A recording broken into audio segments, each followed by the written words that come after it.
Okay,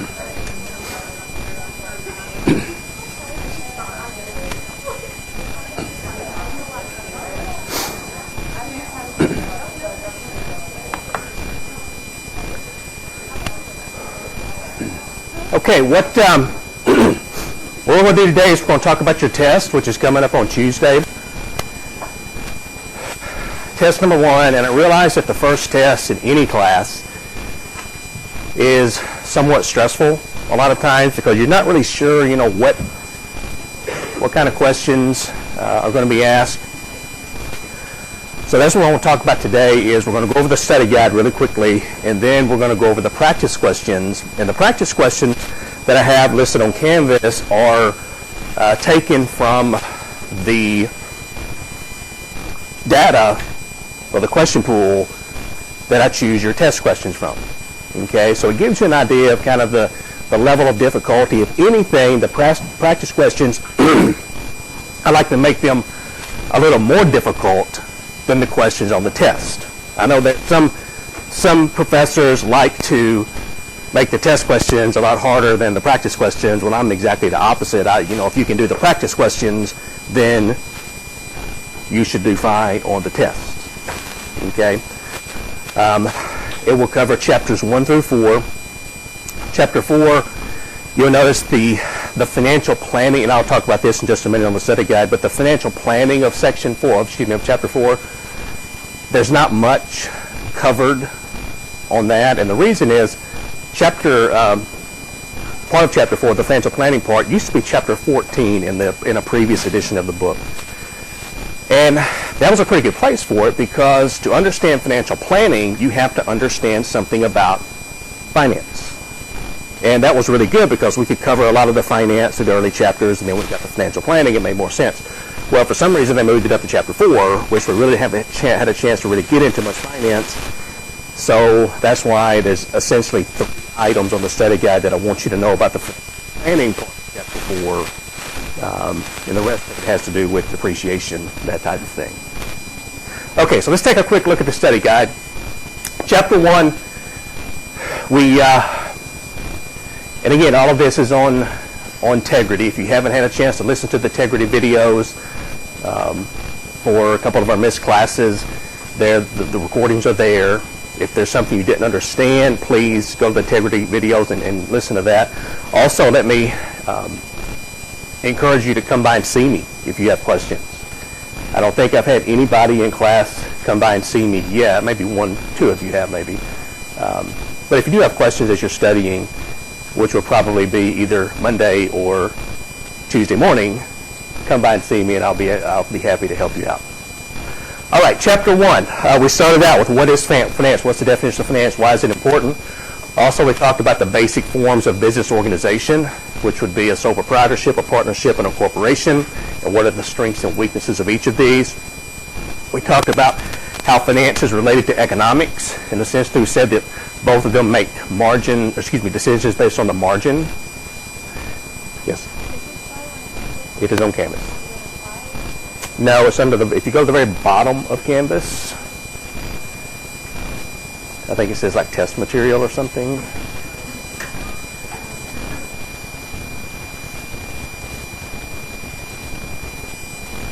They're right here, testing items. So the study guide's here.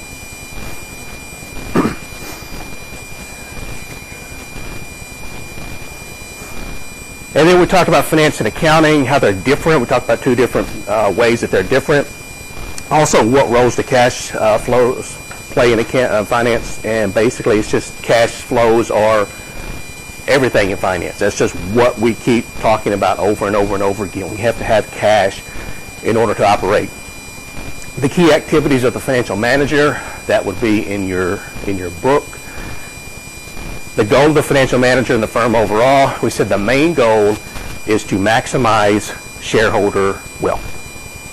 Okay, not to maximize profit, but to maximize shareholder wealth. We also went into some reasons why maximizing profit is not always an appropriate goal. And basically, to simplify it, we said that maximizing profit could be a really short-term endeavor, whereas maximizing stock price tends to be a more long-term endeavor. The agency problem, there's not much about this in your chapter, but it is in the slides. So know, the agency problem, agency costs, that type of thing. Ethics, there's a little bit in your chapter about that. And then the risk-return trade-off. This is actually found on the last page of your course syllabus. So if you take a look at that, there's some definitions there, some key terms. And what that simply says is if you want a higher return on your investments, you have to take more risk. So there's a risk-return trade-off. You can't have a high return and low risk. It just doesn't work that way. And if somebody promises you a high return for taking very little risk, you should probably run the other way very quickly because they're trying to take your money. Pretty simple. Chapter 2. I talked about the operating environment of a corporation. So we looked at the definition of a financial institution and some examples of that. Also financial markets, what they do in different examples. We talked about corporate income tax and how to calculate it using the tax table. And keep in mind the tax table will be provided for you on the test. So the one just like you see in the book. Ordinary income versus capital gains. The average versus the marginal tax rate. What are the differences? What are the definitions? How to treat interest and dividend income. Essentially, we said that for corporations it meets certain requirements. Dividend income can be 70% excluded from taxes, whereas interest income is typically fully taxed, 100%. Tax loss carryback and carry forward. There wasn't much to that other than I wanted you to know that if a company has an operating loss, we can take the loss back 3 years and we can take the loss forward up to 20 years. And then an S corporation, I think we actually talked about that more maybe in chapter 1, I'm not sure. But an S corporation was simply a corporation that passed its earnings through to its shareholders. So an S corporation does not pay corporate income tax. It simply passes all of its earnings through to the shareholders. And the shareholders then claim that income as personal income tax. Chapter 3 was the ratio chapter, so there was just a lot of information there. Know the types of ratio comparisons, the different cautions for ratio analysis, also how to calculate the different types of ratios, and more importantly, what are they telling you? Know the balance sheet, the income statement, the statement of retained earnings, and statement of cash flows, and that's in general. For example, we'll go over a test question today similar to that, but if I give you just a few line items and ask you to put together a simple income statement, then, it's not going to be really complicated, but you should be able to do something like that. And again, we'll see that today, and you can kind of judge for yourself how in-depth that is, which takes care of the next item. And then chapter 4 was the depreciation chapter.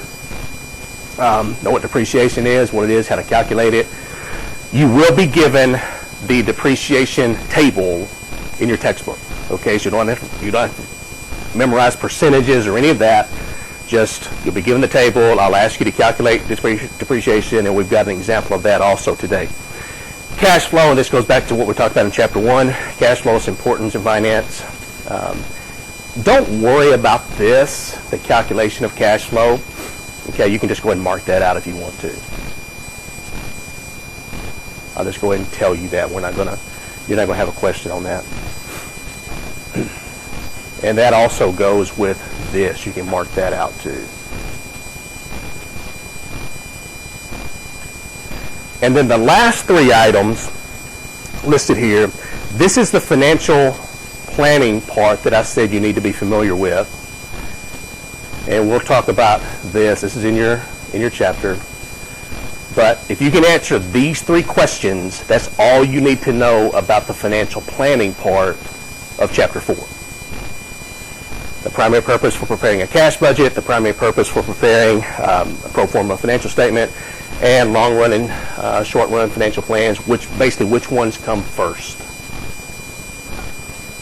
And that is your study guide.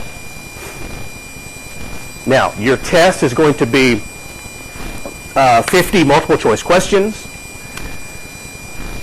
I try to make it pretty even between chapters.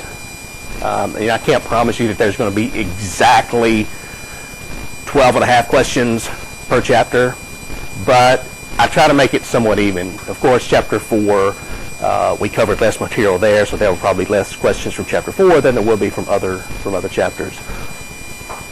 In terms of, and sometimes students ask me, how many calculations are we going to have versus how many definitions?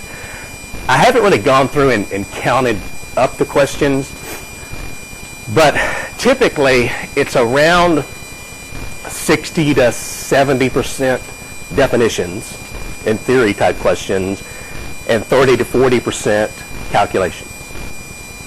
And the reason I tell you this, I mentioned this before in class, is that a lot of times, sometimes you study, well, some of you study to your strength, some of you study to your weakness.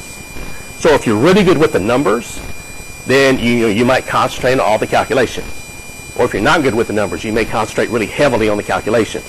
Well, that's great, but that's only about 40% of the test. So again, you need to read the chapters, look at the slides, go through the practice questions, make sure that you understand the definitions, the theory, that type of thing. You will have an hour and 25 minutes to take the test. I will give you a formula sheet. So on the back of your test, you will have a formula sheet covering all of the formulas that we've covered, a tax table, and a depreciation schedule. Okay, and all of that will be on your test. Okay, so questions about the test itself before we take a look at some of the practice questions. So we can do it short answers. All multiple choice. All multiple choice.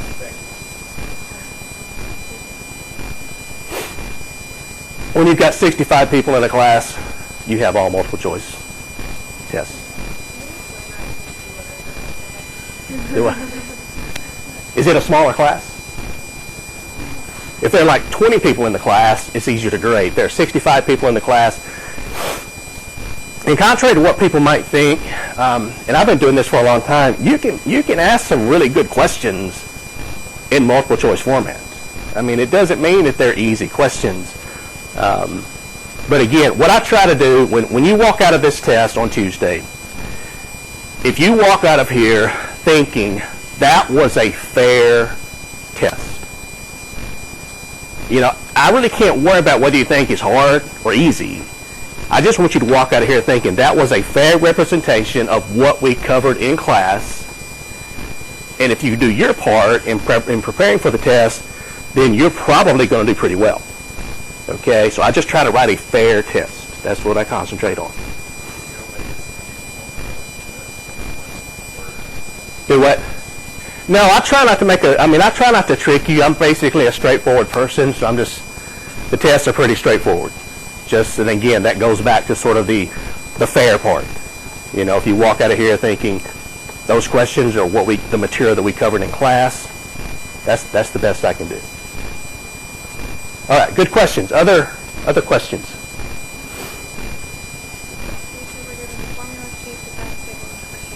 Yes. All right, good. Other questions? All right, then let's look at some of the practice questions. These are on Canvas also, and the solutions are also on Canvas. So if you take a look, let's see. Here, these are the practice questions for test 1, and then right underneath it, there's just a Word file with the multiple choice answers. So in looking at the practice questions, and again, some of these are going to be a little easier than others. For example, the first one here. Which of these following statements is incorrect?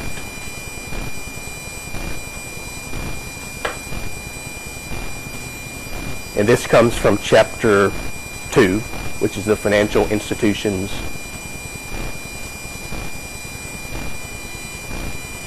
chapter. Part of it actually is talked about in chapter 1.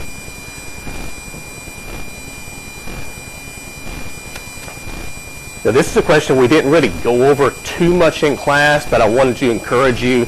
When I say you need to read the chapters, I wouldn't have you buy the textbook if I didn't want you to read the chapters. Okay?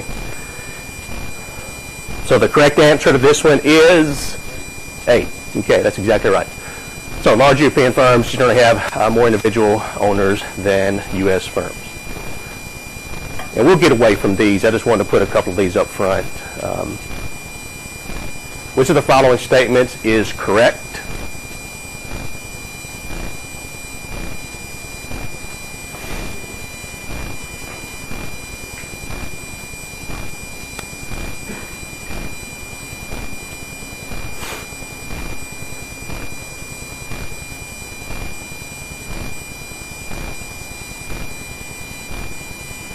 So if you look down through here, one of these just sort of jumps out at you as it is correct. It's what we talked about in class.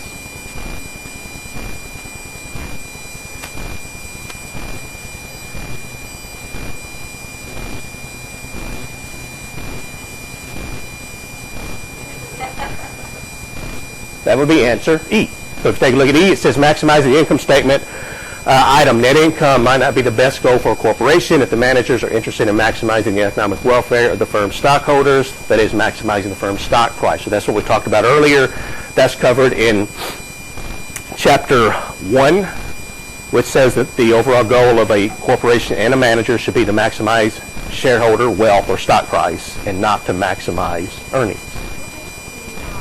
What makes D wrong? According to the text, agency problems tend to increase when managers own large.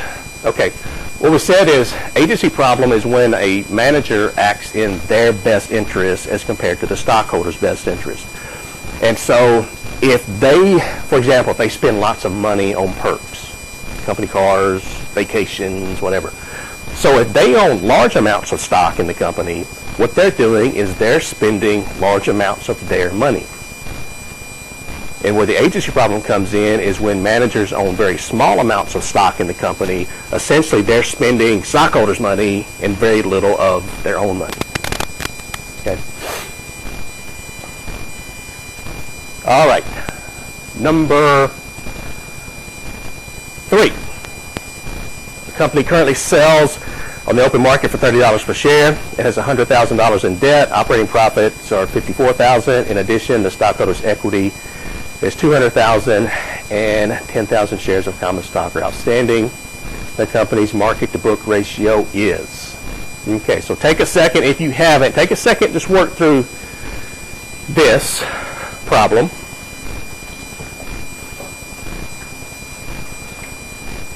And I will also work through it in just a second. Now, this comes from Chapter 3, the ratio chapter. And so, for this problem, the first thing you have to be given the market price per share, okay? And that is given to us, it's $30 per share. The next item we need to calculate is what is the book value per share? What is the company worth on the balance sheet? And so to do that, and I'll give you just a little bit of time to work through that.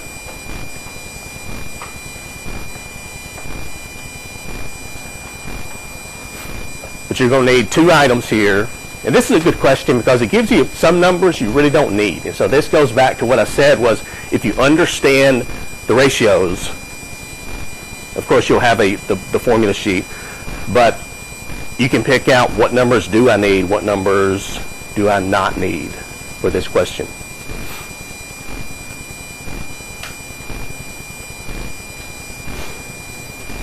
And so if we work through this,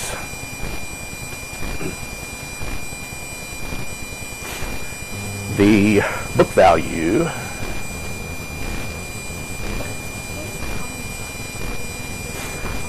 common stock equity is simply stockholders' equity.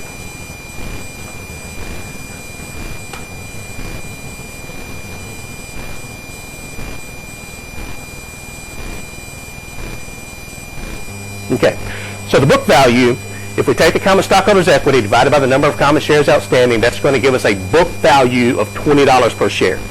So on the balance sheet, that's what the company is worth. And if we want to calculate the market to book value, That's going to be the market value per share, which it gives us as $30, divided by the book value per share, which is $20. And so that means the market to book value is going to be 1.5 times, which should match one of the answers. Okay, answer 8. So see how easy that was?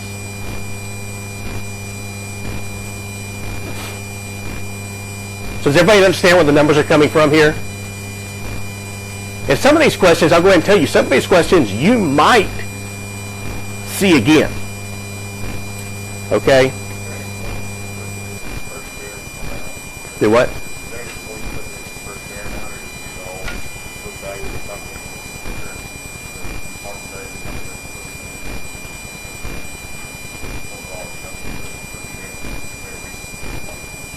The only thing you need is you need the market value per share because, I mean, that's the numerator. You have to have that.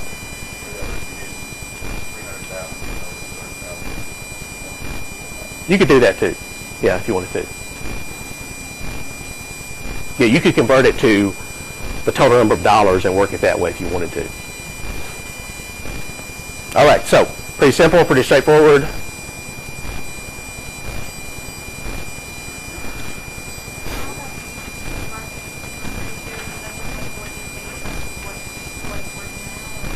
That's simply what, well, it's what stockholders are paying right now comparing to what it's worth on the balance sheet. And so the higher the market to book value, the more confidence investors have in the future of the company. They're willing to pay a higher premium for that stock. Okay?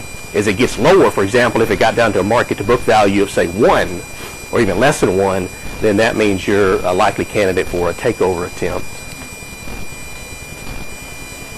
All right, number 4, firm has interest expense of $2,600, total assets of $180,000.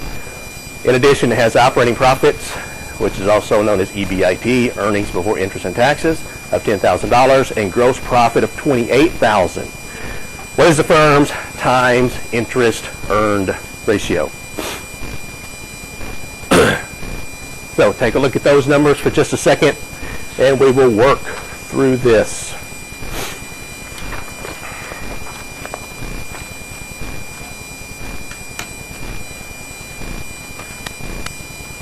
I actually worked through these right before class, so you can see I'm having trouble trying to read my handwriting, but you can see my very quick, I hope these are right, my very quick calculations right before class. Okay, so what do we need here for the times interest earned ratio?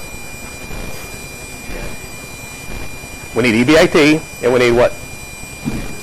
Interest expense, because the times interest earned ratio is simply interest expense operating profits divided by interest expense. Okay, so essentially what this is telling us is how much cushion does the company have in terms of mandatory interest payments. It has to make those payments. And how much operating profit does it have to cover those mandatory interest payments. So in this case,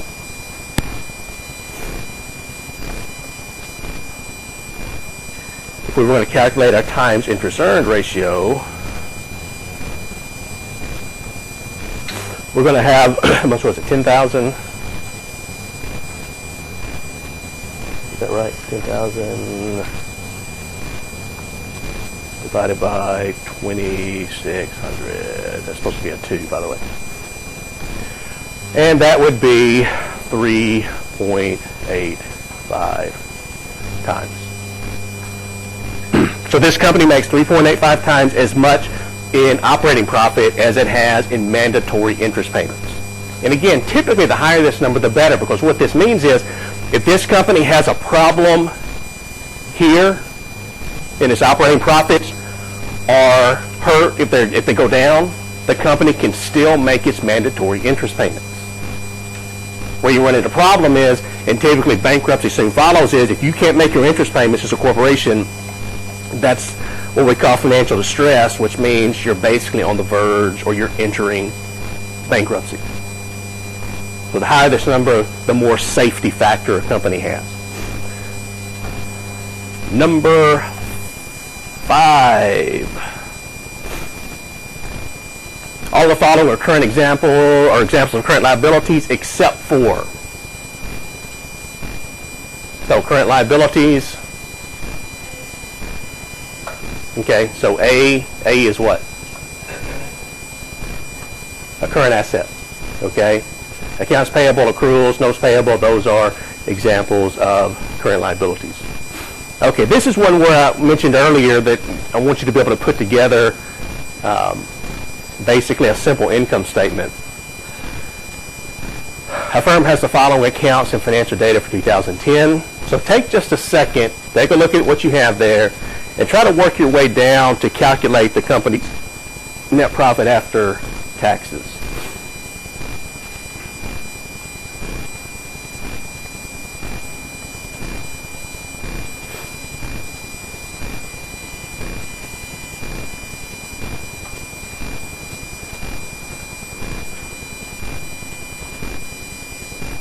And this is a really good example of simply understanding a balance sheet and an income statement. Some of these items you don't need. For example, accounts receivable.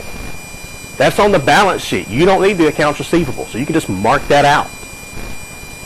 Accounts payable. You don't need the accounts payable. That's on the balance sheet. That's not part of the income statement.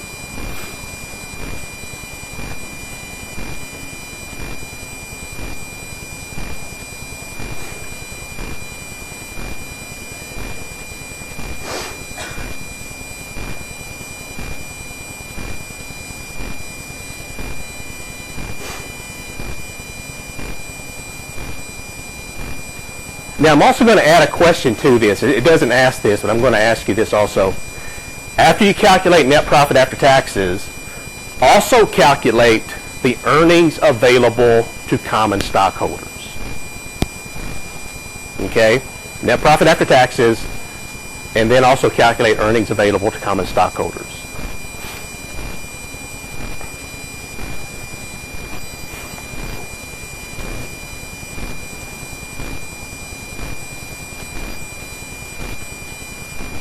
Okay, so if we want to work through this, put my calculations up here. We're going to start out with, try and get this to right.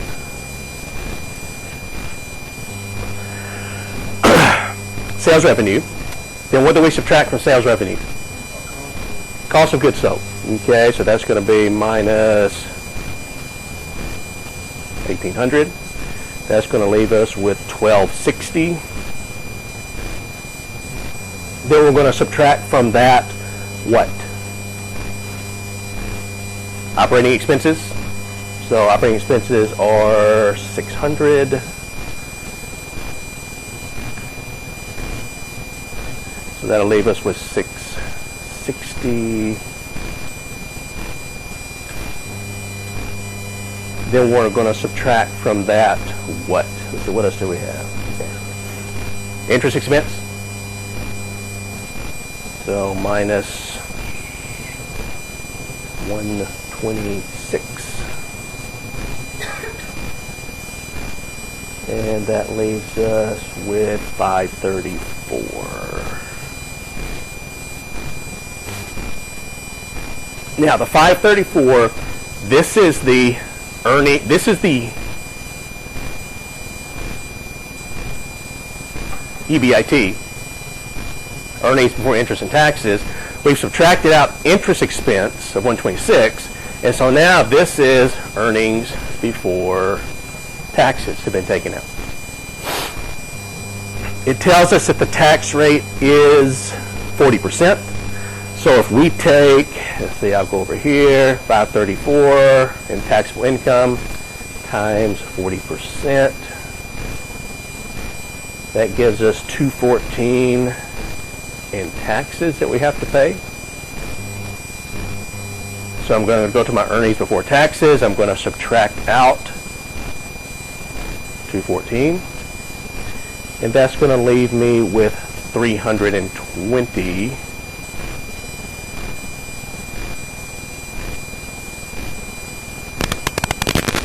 net income,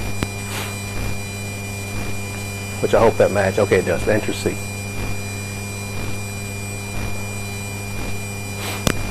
And then my next question was, what is the company's earnings available to common stockholders? And if you take a look at the information, you'll notice this company has common stock and it has preferred stock. So we have to subtract out the preferred stock dividends to come up with the earnings available to common stockholders.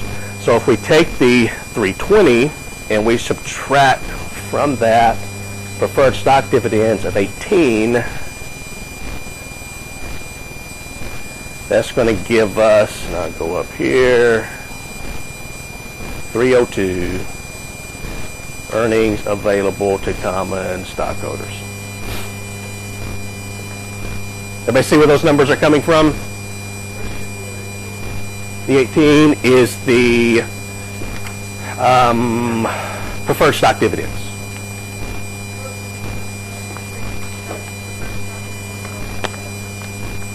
Yes. Now I said that if a company does not have preferred stock dividends, then net profit after taxes is the same thing as earnings available to common stockholders. But since this company does have preferred stock dividends, there is a difference in the two.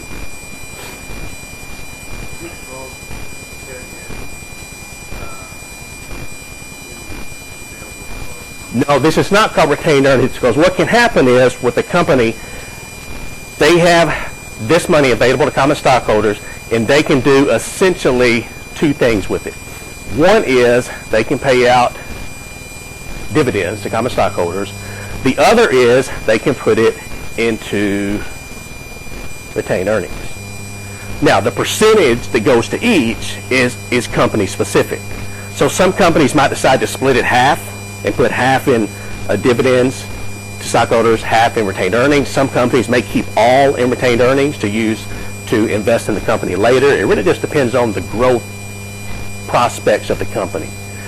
A good example of this is, pretty famous example is Microsoft, because for years Microsoft never paid a dividend to its common stockholders.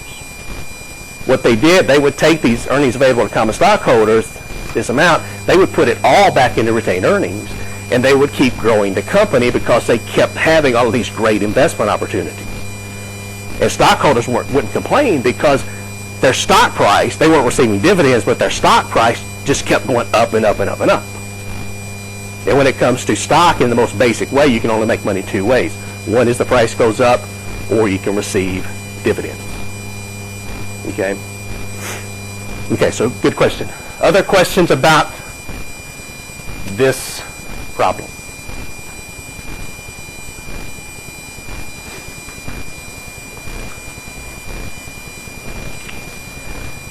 Okay, which of the following mechanisms is not used by shareholders to get managers to act in a shareholder's best interest? So this goes back to the agency theory.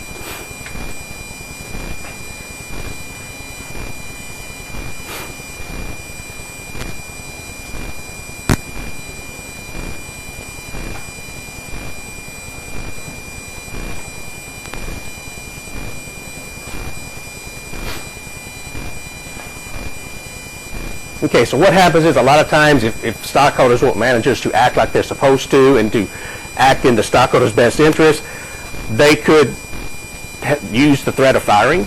Okay, that's one. They could use compensation, specifically bonus plans. They could use the threat of a takeover. One thing they typically will not use is what's called a golden parachute, and you don't see those as often anymore. But what a golden parachute is simply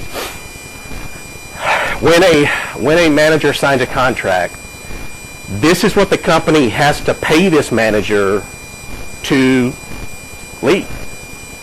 And it's normally a huge dollar amount. And so what happens is the company essentially can't afford for the manager to leave because it's going to cost them too much money.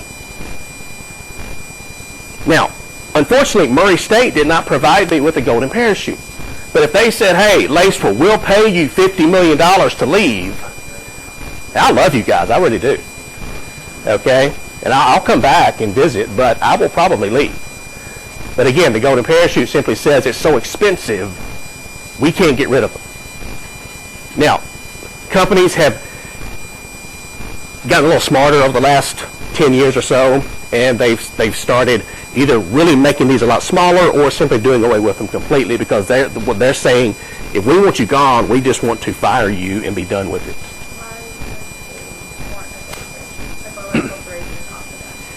If you're trying to hire somebody that you think is just a superstar and you want them to run your company, and you're thinking, man, nothing will ever happen with this person. We want them to run our company. It's going to, turn us around. It's going to make us really profitable. It's going to make stockholders a lot of money. Then a lot of times they're willing to put this golden parachute clause in their contract. But what they don't think is, what happens if it doesn't work out? Okay? And the manager, they know that that they have several companies who would like to hire them, and so they're going to negotiate the best deal and the best golden parachute possible. It's a recruitment tool. That's exactly right. It's not a very smart recruitment tool, but it is a recruitment tool. Okay, number 8. Which of the following statements is correct?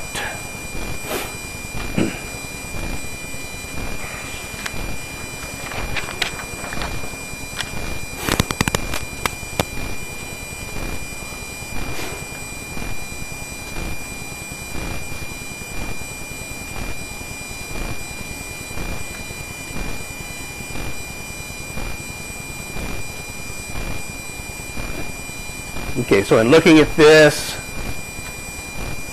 which one do you think?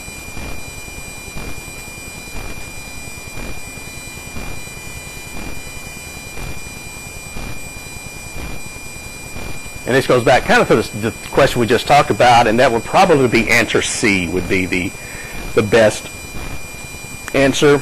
Shareholder agency costs include the opportunity costs associated with constraining managerial freedom, but do not include managerial salaries.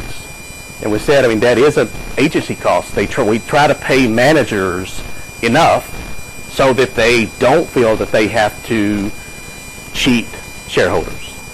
But it doesn't always work. Number 9, which is the following statements about the corporate form of business organization, is incorrect.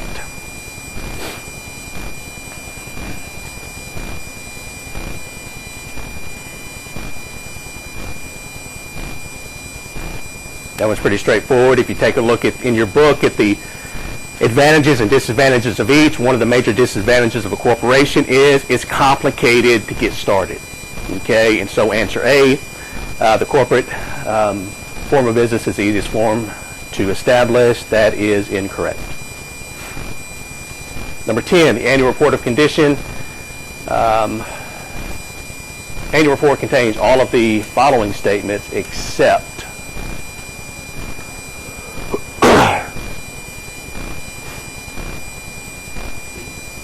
B, statement of changes in long-term financing.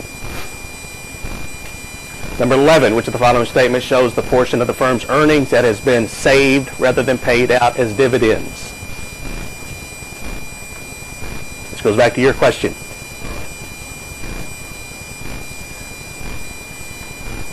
And a company can do two things with the earnings. They can pay it out in dividends, or they can put it in retained earnings. So the statement of retained earnings. Number 12, which of the following ratios measures how effectively a firm is managing its assets?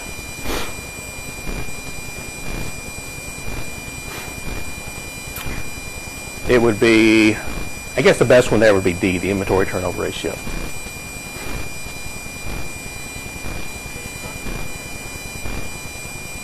A is a liquidity ratio.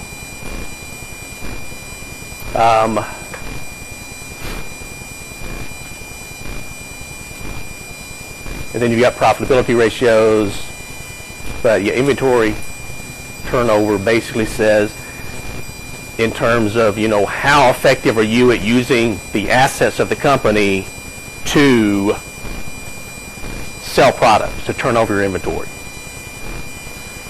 Number 13, if your goal is to determine how effectively a firm is managing its assets, which of the following sets of ratios would you examine?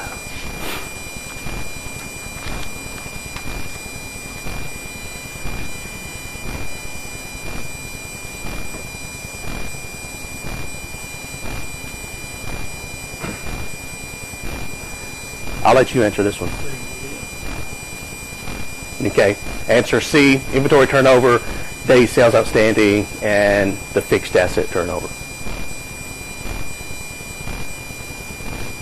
Which of the following statements is correct? Number 14.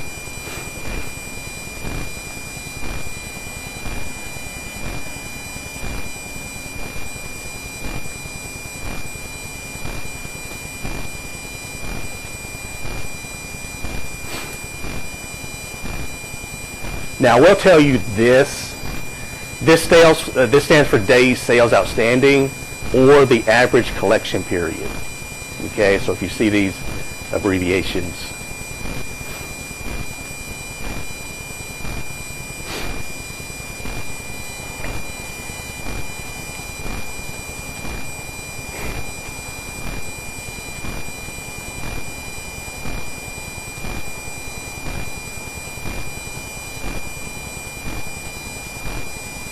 That was pretty tough. The answer for 14 is E. All of these, A, B, C, and D, have something wrong with them. So do you have any questions about any of these, A, B, C, or D, which is what's wrong with any of these answers?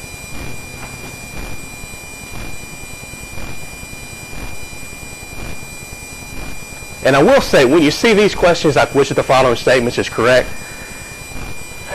these are going to be at the top, very top end of the difficulty level. So this is what I was talking about earlier. If you can answer these questions, then when you get to the test, you'll really do well with those. Okay? So I make these difficult on purpose because they cover a lot of material. I want you to know the material really well, so when you get to the test, if anything, I want you to look at it and go, wow, this is a lot easier than I thought it was. I don't want you to walk out of here going, I don't even know where he got some of those questions from. Okay? Number 15, firm has a net profit margin of 15%, sales of $20 million. If the firm has debt of $7.5 million, total assets of $22.5 million, and the after-tax interest cost on total debt of 5%, what is the firm's return on assets, ROA? So take just a second to work through number 15.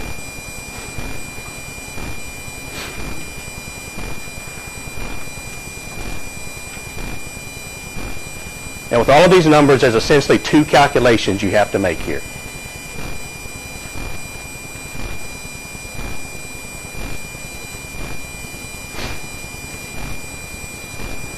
Return on assets consists of what? What's the ratio consist of? Earnings available to common stockholders, or net income, depending on which situation we have, divided by total assets. Okay? And so in looking at this, we know that the net profit margin is 15%. We know that sales are $20 million. So if we take our $20 million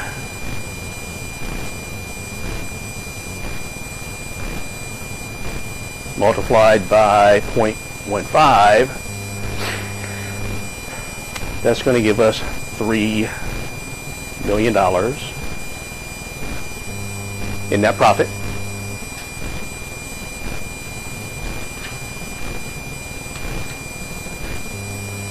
And then if we take the $3 million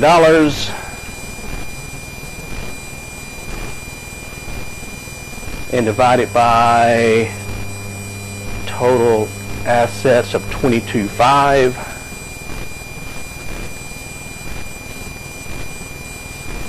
this should equal 0.1333.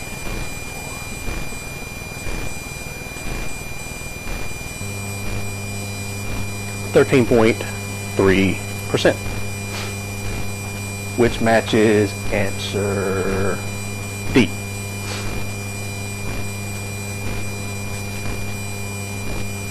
Does everybody see where all the numbers come from? Profit or earnings It depends on, yes, because what you have to do is you have to break this one down. And so if we take a look at net profit margin, and you know the net profit margin is equal to net profit divided by sales, then we can get to our amount of net profit. Now, it doesn't say anything about this company having preferred stock.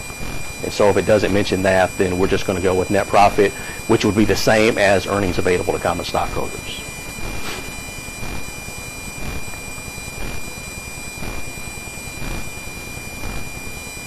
Now, I could complicate it just a little bit, and if I said, the company has preferred stock dividends of whatever, then we would subtract that from the $3 million to come up with earnings available to common stockholders, and then we would divide that by total assets. But I probably won't do that. Okay, number 16, if a corporation that has been in business for many years wants to raise funds by issuing new common stock, its stock will be sold in the... So this is a primary market transaction, a secondary market transaction, a money market transaction, a debt market transaction.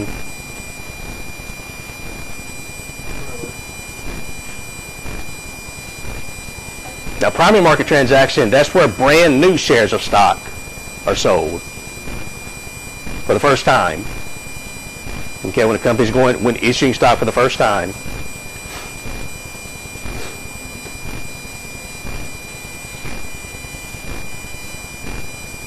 And what else?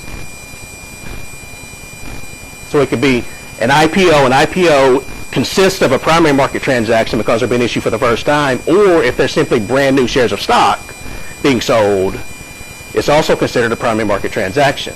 A secondary market transaction is where previously owned shares of stock are being sold. So in this case, if IBM is selling brand new shares of stock, it would be considered a primary market transaction. Now, the problem with this is most established companies don't issue new shares of stock. And the reason is issuing shares of stock is the most expensive way to raise money for a corporation. So that sends a really negative signal to the market that they're having to use the most expensive form of financing available, so they're probably having financial trouble. It'd be the same thing that if you saw a friend of yours that you thought was pretty well off financially walking out of a title loan company that typically only loans to people who have poor credit. And you see them walking out there and you're going to be thinking, why are they getting a loan there when it's really expensive when they could go to a local bank and borrow money at a much cheaper rate? Okay, so that would send a negative signal. Number 17, which of the following factors distinguish the banking system in the U.S. from the banking structures in other countries?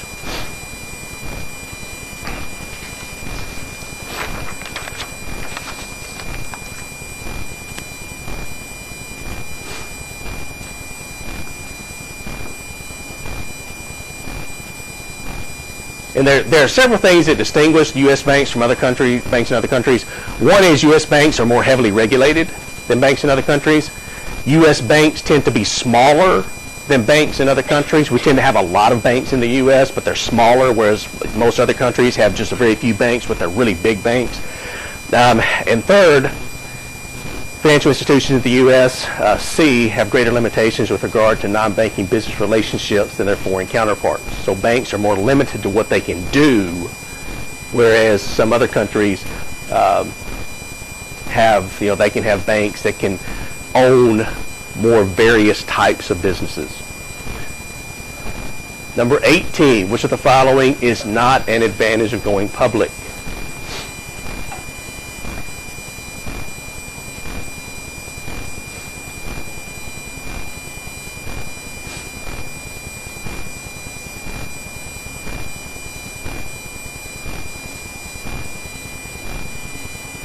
So what does that mean if a firm goes public? You know what? Okay, so it goes from a privately owned company to a publicly traded firm. Okay, so that means you and I, we can buy stock in the company. Do what? Is that automatically make a corporation if they go public? No. They can be a privately owned corporation, or they can be a publicly owned corporation. And what typically happens is a lot of companies, when they first start, they're privately owned.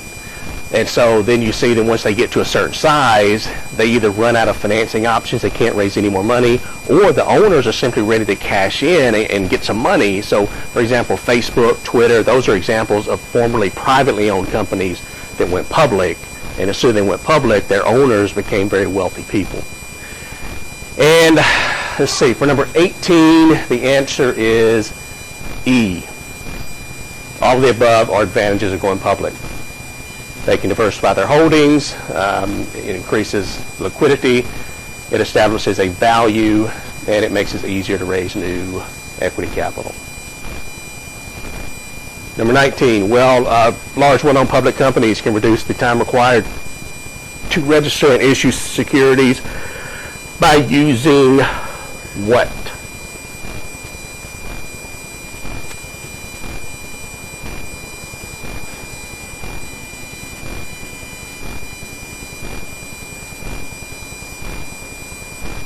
That would be A, shelf registration.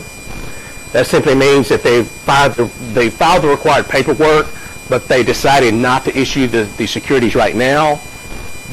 So they essentially put them on a shelf and wait until the time is right to sell the stock or the bonds, depending on what they're trying to do. Then number 20, a corporation purchases an asset for $50,000, installation and delivery or an extra $10,000. If the asset has a depreciable life of 5 years, what amount of depreciation can the corporation claim during the 4th year using the depreciation schedule given to you in the book and in your PowerPoint slides? So this is a depreciation example.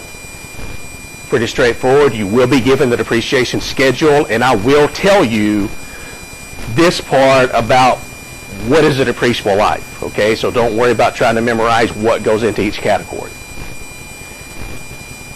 Now, the depreciable value of an asset is equal to its cost plus delivery plus installation. So in this case, we've got the $50,000 plus the $10,000 for a total of $60,000 depreciable value. So the depreciable value is $60,000. And if you take a look, if you go to the chart and take a look at the 5-year schedule, you will find that during the 4th year, I believe the depreciation percentage is 12%. So we can depreciate 12% of the cost of the asset during the 4th year, and so that would be $7,200.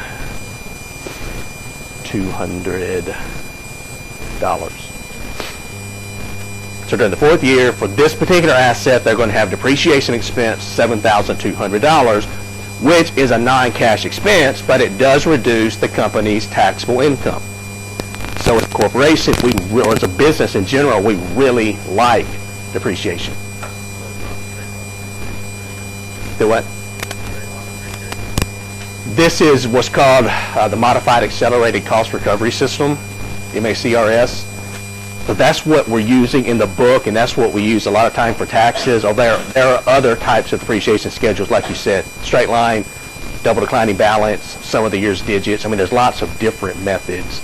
We're going to use the one that's in the book, okay? That table. Do what? Pull up the question again. That is from your book and also from your PowerPoint slides. That's going to be in the table that's going to be given to you. So that's on page, in your book. It's in chapter 4 on page 117. So if you go to 117, take a look at the 5-year schedule, go down to year 4, it'll say 12%. Okay, other questions about, I think this is it, the practice questions. You've got 20 questions there. You've got a weekend to study and prepare for the test. Any other questions? All right, everybody have a good weekend. Study hard, and I will see you on Tuesday.